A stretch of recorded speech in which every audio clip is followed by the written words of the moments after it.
Bradshaw's words hang in the air like daggers waiting to fall. "I'm waiting." Jason casts his eyes down towards the floor, willing it not to be him that gets picked on. Next to him, Kevin has his head down, eyes firmly focused on the blank page of his exercise book.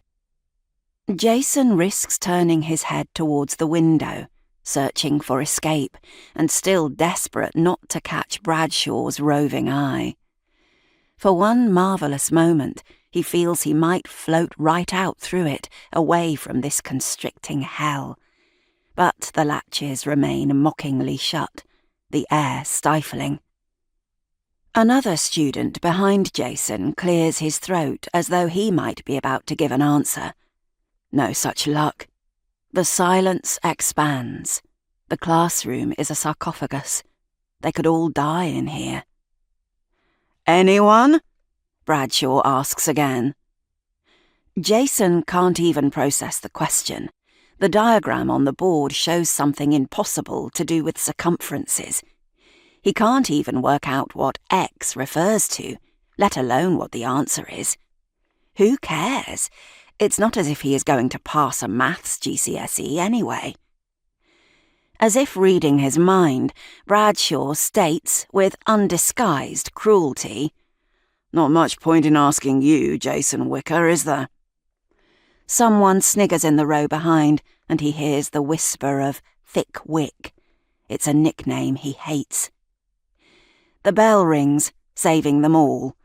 The sound is immediately followed by chairs scraping against the floor, signalling the start of the barging race to join the explosive fizz of students out into the corridors and towards the exit.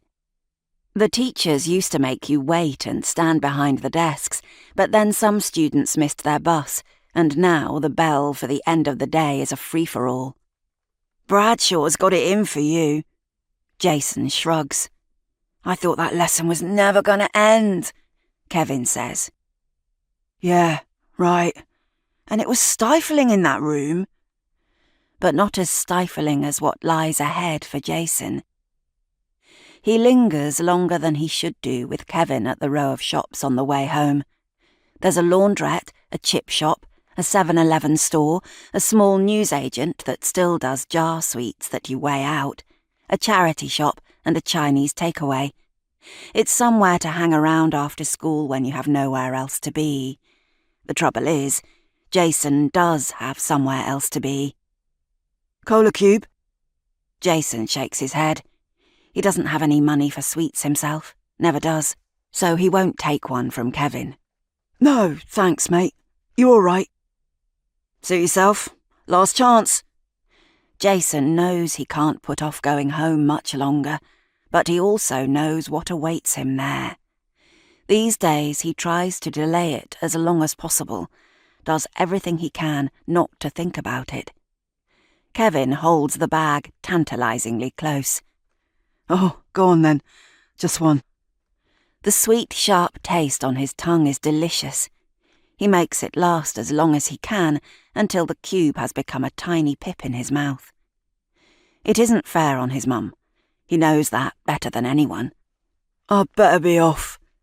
Jason slides off the wall and slings his bag over his shoulder. Kevin shrugs. "See you tomorrow."